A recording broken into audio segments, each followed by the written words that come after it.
Jelajahi cara baru mendapatkan informasi. Download Metro TV Extend sekarang.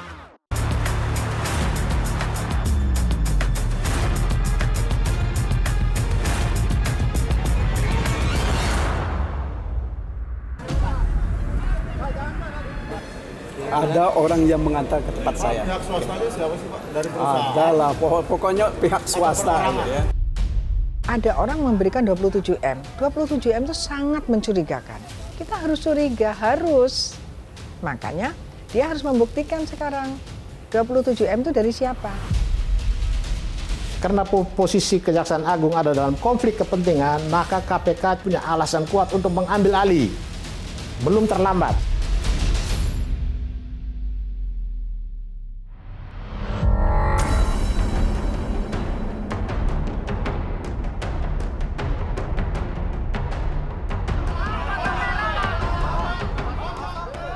Juli lalu, Menteri Pemuda dan Olahraga Dito Aryo Tejo akhirnya memenuhi panggilan penyidik Kejaksaan Agung untuk dilakukan pemeriksaan. Menpora pun menebar senyum lebar dan lambaian tangan kepada juru warta yang sudah menunggunya sejak pagi. Hari itu, Dito dimintai keterangan sebagai saksi dalam kasus korupsi proyek BTS 4G Bakti. Sebab nama Menteri Muda ini juga disebut-sebut dalam berita acara pemeriksaan Irwan Hermawan. Informasinya, Dito telah kecipratan duit 27 miliar rupiah untuk membereskan perkara dugaan korupsi BTS yang saat itu masih dalam tahap penyelidikan Kejaksaan Agung. Alhamdulillah hari ini forumnya dilaksanakan. Tadi hampir 2 jam kita banyak memberikan keterangan dan diskusi, dan saya sangat berterima kasih untuk Kejaksaan Agung yang sudah memproses ini secara resmi, karena saya juga tidak mau berlarut menggalang opini atau apa. Saya ingin ini diklarifikasi dan pernyataan juga secara resmi. Dan ini terlebih tuduhan saya menerima 27 miliar, di mana tadi saya sudah menyampaikan apa yang saya ketahui dan apa yang saya alami. Dan kehadiran saya hari ini sebagai individu, bukan sebagai Menteri Pemuda dan Olahraga, karena tudingannya dan tuduhannya juga itu Dito sebagai warga negara biasa, dan itu periode waktunya juga sebelum saya menjadi Menteri Pemuda dan Olahraga. Menurut pengakuan terdakwa Irwan Hermawan di BAP, dirinya menyerahkan uang ke Dito sebesar 27 miliar rupiah sekitar bulan November hingga Desember 2022. Uang tersebut bersumber dari total penerimaan yang ia terima sebesar 243 miliar rupiah. 13 Juli lalu, Magdir Ismail dan timnya menyerahkan uang senilai 27 miliar rupiah tersebut ke Gedung Bundar Kejaksaan Agung. Sebelum mendatangi Kejaksaan Agung, Magdir mengaku uang yang dikembalikan adalah sebagian dari uang untuk membereskan perkara. Magdir menyebut, meskipun perkaranya terpisah, namun sudah sepatutnya Kejaksaan Agung mengusut tuntas kemana saja uang yang dialirkan oleh kliennya. Saya kira kalau memang betul ada dugaan bahwa uang gelap itu beredar di sekitar kasus-kasus tertentu, mestinya Kejaksaan Agung yang mengusut itu tanpa ada laporan, tanpa ada keterangan yang real, ya. Karena bagaimanapun juga ini kan berada di sekitar mereka dan terkait dengan perkara yang mereka tangani. Ada orang yang mengantar ke tempat saya. Pihak swastanya siapa sih Pak? Dari perusahaan? Ada lah, pokoknya pihak swasta. Ya. Namun lancung, hingga memasuki bulan Agustus ini, 1 bulan berlalu, Kejaksaan Agung belum juga resmi merilis aliran uang di balik pengurusan perkara BTS Bakti. Koordinator Tim Pembela Demokrasi Indonesia, Petrus Celestinus menilai Kejaksaan Agung dalam posisi syarat konflik kepentingan. Itu sebabnya Petrus meminta kasus Markus perkara BTS Bakti diserahkan penanganannya ke Komisi Pemberantasan Korupsi. Jadi kita sesalkan dalam kasus yang begini besar, nuansa politiknya tinggi, angka kerugian negara pun spektakuler, mestinya dari sejak awal KPK menggunakan 3 fungsi utamanya, yaitu supervisi, monitor, dan koordinasi. 3 fungsi ini tidak nampak sama sekali. Bahkan sekedar memberi komentar pun KPK tidak lakukan itu. Padahal dalam kasus ini ketika kejaksaan yang diduga sebagai pelaku juga, karena ada pihak lain berusaha untuk menyogok aparat penegak hukum di Kejaksaan Agung agar kasus ini ditutup, berarti kejaksaan ada dalam konflik kepentingan. Karena posisi Kejaksaan Agung ada dalam konflik kepentingan, maka KPK punya alasan kuat untuk mengambil alih. Belum terlambat, ya, ambil alih dan segera melakukan pemeriksaan. Advokat kawakan ini juga menilai Kejaksaan Agung tidak serius mengungkap Dahlan Markus dalam perkara korupsi BTS Bakti. Nampak mereka tidak serius. Bahkan mereka dengan statement-statementnya mencoba mematahkan semangat partisipasi masyarakat mendorong kejaksaan mengungkap kasus ini dengan pernyataan apa? Bahwa uang terkait 27 miliar atau selebihnya kepada berbagai pihak tidak ada sangkut pautnya dengan perkara pokok yang 8,3 triliun. Baik tempus maupun lokusnya tidak ada hubungan. Padahal fakta berdasarkan keterangan Irwan Hermawan bahwa uang ini kami kumpulkan sejak 2021. Dan kita lihat di dalam berita acara pemeriksaan dan penjelasan Kejaksaan Agung sendiri, bulan April sudah mulai distribusi. Ya. Ada seseorang yang disebut sebagai staf menteri, diserahkan uang 10 miliar. Juga tujuannya untuk hal yang sama, bagaimana dia punya jalan menutup kasus ini. Jadi artinya uang 243 miliar yang sudah mulai didistribusikan sejak April adalah uang dari 8,3 triliun ini. Jadi sebetulnya itu adalah merupakan kejahatan berlanjut yang harusnya ada dalam satu dakwaan dengan perkara pokok yang sekarang sedang jalan. 1 bulan sudah, uang bukti tindak pidana korupsi proyek BTS 4G Bakti diserahkan ke Kejaksaan Agung. Namun hingga kini belum ada titik terang siapa saja maklar kasus yang sudah menikmati duit haram proyek BTS Bakti. Sesulit itukah mengungkap aliran uangnya?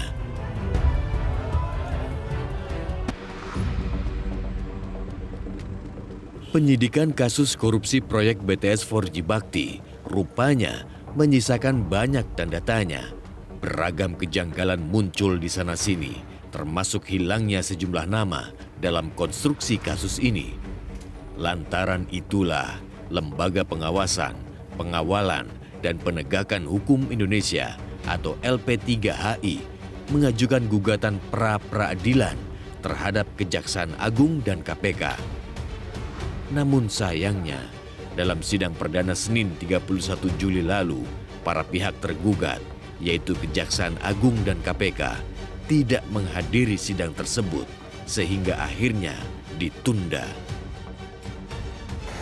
Jujur kami agak sangat kecewa lah ya, terutama dari pihak Kejaksaan Agung karena mereka lah yang penyidik langsung, yang berperan langsung, yang kita persoalkan dalam perkara ini, dan kemudian mereka tidak datang tanpa ada kabar apapun. Seharusnya mereka datang atau setidaknya memberikan informasi kenapa tidak datang. Wakil Ketua LP3HI menyebut Kejaksaan Agung terkesan begitu misterius dalam mengungkap peran 3 nama yang disebut dalam gugatan. Kurniawan menduga Kejaksaan Agung tebang pilih dalam menetapkan status tersangka. Itu yang sebenarnya kita mau cari dari pra-peradilan ini. Apa alasannya? Alasan hukumnya itu apa? Apakah orangnya meninggal misalnya? Atau orangnya udah nggak bisa ditemukan misalnya? Atau apa? Itu alasannya itu apa? Sehingga kenapa kemudian dia diperlakukan beda dibandingkan dengan pemborong-pemborong lain yang sudah menjadi terdakwa, bahkan ditahan gitu. Pak, kalau dalam gugatan kan memang ini gugatan yang ke Nistra dan Sadikin itu termasuk yang klaster maklar kasus pengamanan perkara. Nistra sama Sadikin itu klaster pengawas. Pengawas ya? Pengawas, jadi bukan pengaman. Kalau pengaman itu Dito. Itu kan hanya Dito, Pak. Kan sedangkan kalau dari informasi yang beredar kan ada juga Edward Hutahian dan juga Sugianto. Itu kenapa Pak nggak di ini sekalian juga? Keterbatasan resource saja, karena kan itu kalau kemudian semua ya agak keteteran kaminya kan, itu aja sih. Soal teknis lah. LP3HI juga menyesalkan lambatnya penetapan status tersangka untuk Jemi Suciawan yang selama ini tidak pernah ditahan. Padahal status cekal Jemi Suciawan telah berakhir 6 Agustus lalu. Begitupun dengan Nistra Yohan yang tidak pernah sekalipun menampakkan batang hidungnya hingga 2 kali panggilan pemeriksaan. Staf anggota Komisi 1 DPR RI ini terus mangkir. Sampai dengan hari ini informasinya adalah Nistra tidak pernah datang. Nah kalau tidak pernah datang, jaksa, penyidik itu punya kewenangan untuk membawa paksa.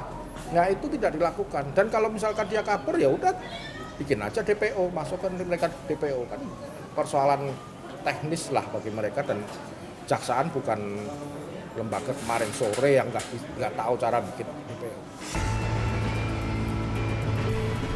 Inilah kantor firma hukum Magdir Ismail and Partners yang berada di kawasan Menteng, Jakarta Pusat. Di kantor inilah uang 1,8 juta dolar Amerika atau setara 27 miliar rupiah diserahkan oleh seseorang berinisial S kepada pengacara Irwan Hermawan. Namun hingga kini, 1 bulan berlalu, Kejaksaan Agung belum juga mengungkap sosok S dan siapa sebenarnya pemilik uang 27 miliar rupiah tersebut. Ya pemirsa, di kantor Magdir Ismail and Partner ini ada beberapa CCTV yang sebenarnya bisa digunakan oleh penyidik dari Kejaksaan Agung untuk mengetahui siapakah sosok S yang akhirnya memberikan uang kepada Handika Honggowongso. Dari penelusuran kami di sini bisa dilihat ada 1 CCTV yang berada di garasi dan 1 lagi ada di sebelah sana. Jadi total ada sekitar 2 CCTV yang berada di garasi dari kantor Magdir Ismail and Partner ini. Kami juga sudah coba untuk masuk ke dalam, ke bagian ruang tamu di dekat ruangan resepsionis, dan di sana juga ada 1 CCTV yang mengarah ke arah pintu.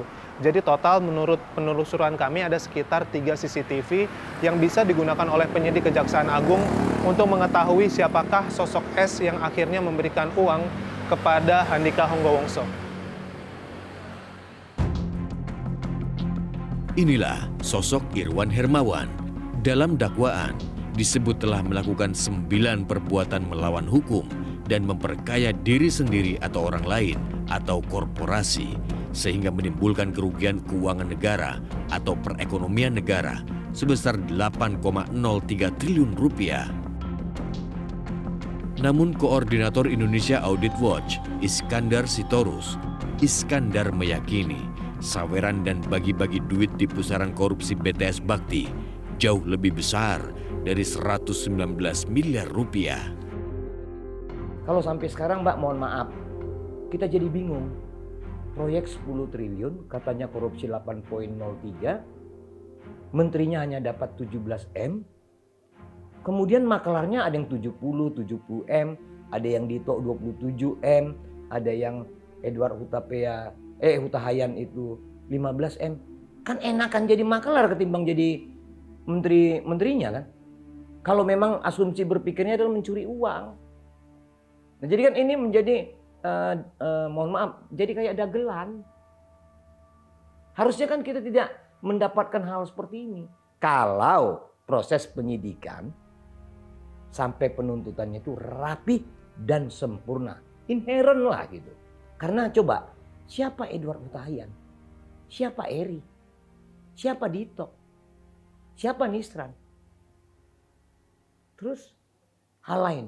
Yang paling unik, ada namanya Jemi Setiawan, subkontraktor. Katanya mendapat keuntungan 100 M. Lalu dia ke Kejaksaan Agung, katanya di dalam BAP mengembalikan 34 M. Nggak ada tersangka itu. Diyakini uang yang dikelola Irwan Hermawan dari korupsi BTS Bakti jauh lebih besar ketimbang yang tersurat di dakwaan. Benarkah pengungkapan kasus korupsi proyek BTS 4G Bakti bakal masuk angin di tengah jalan?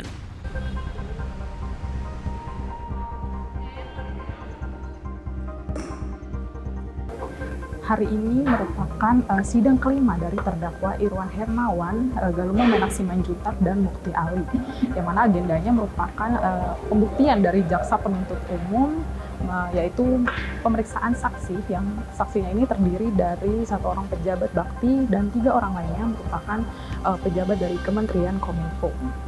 Memang sebelumnya salah satu terdakwa Irwan Hermawan dan rekannya tersangka Windy Purnama ini memiliki peran sebagai pihak yang mengumpulkan setoran dari beberapa perusahaan subkontraktor yang mengikuti proyek BTS 4G Bakti Kominfo.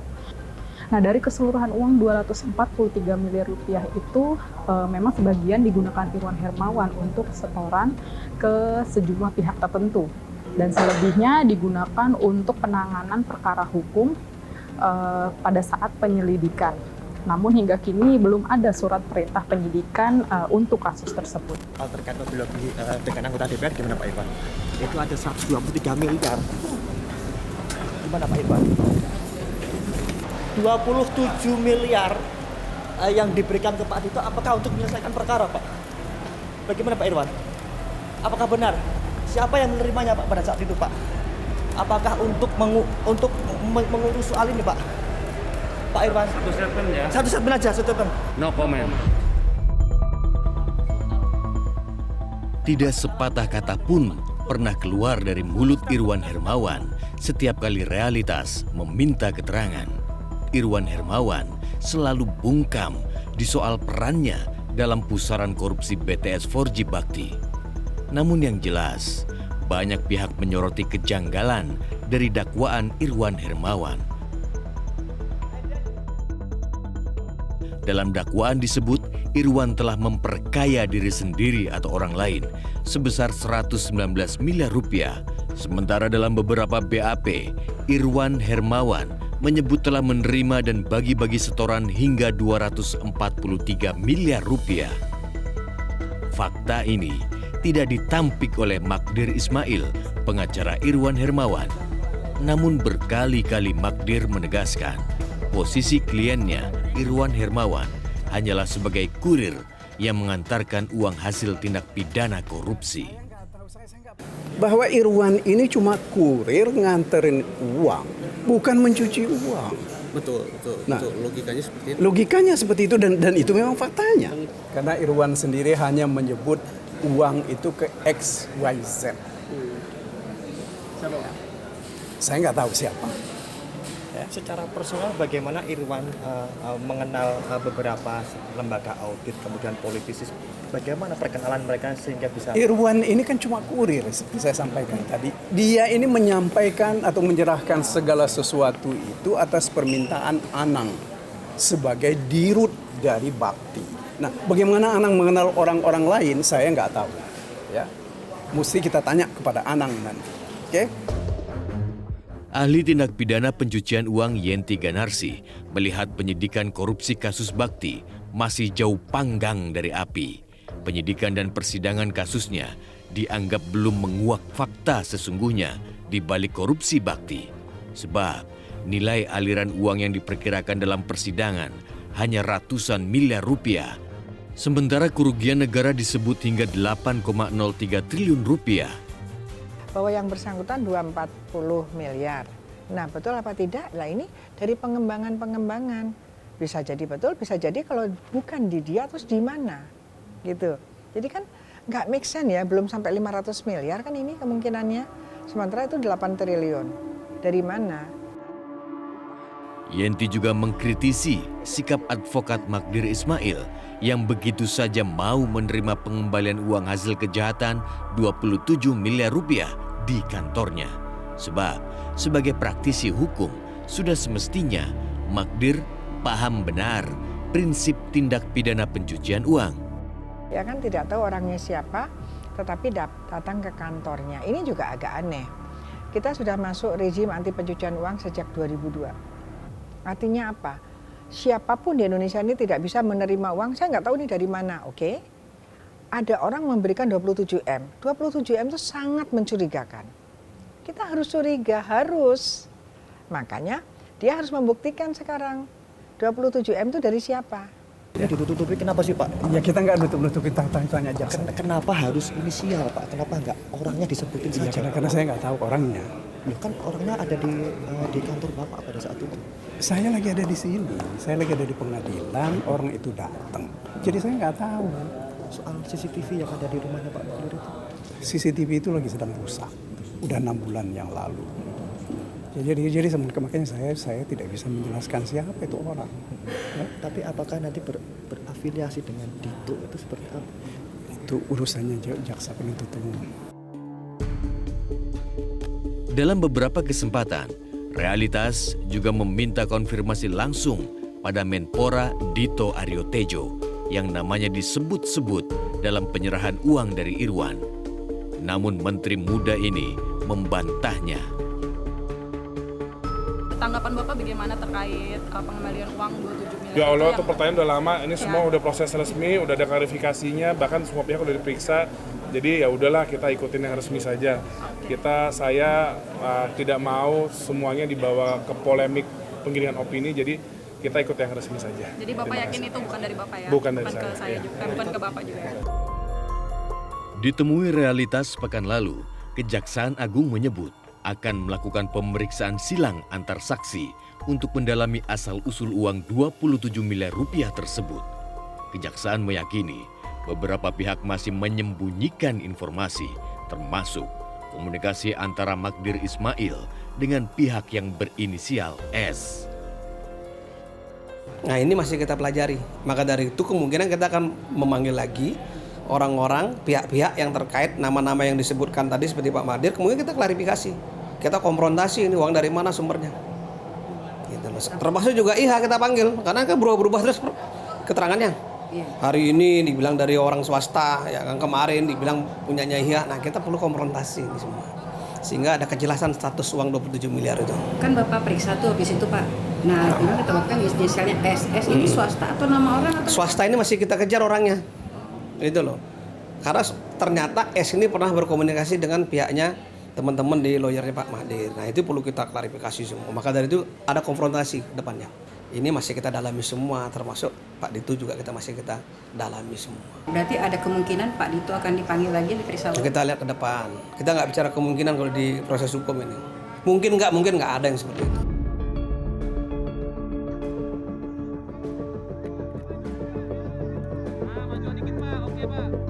Uang 27 miliar rupiah yang dikembalikan ke kantor pengacara Magdir Ismail hingga kini masih menjadi misteri.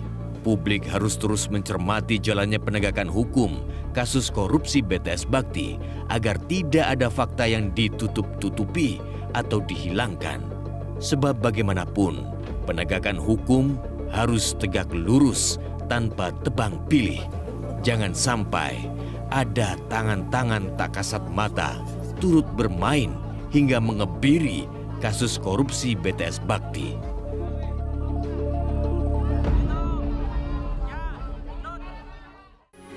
Metro TV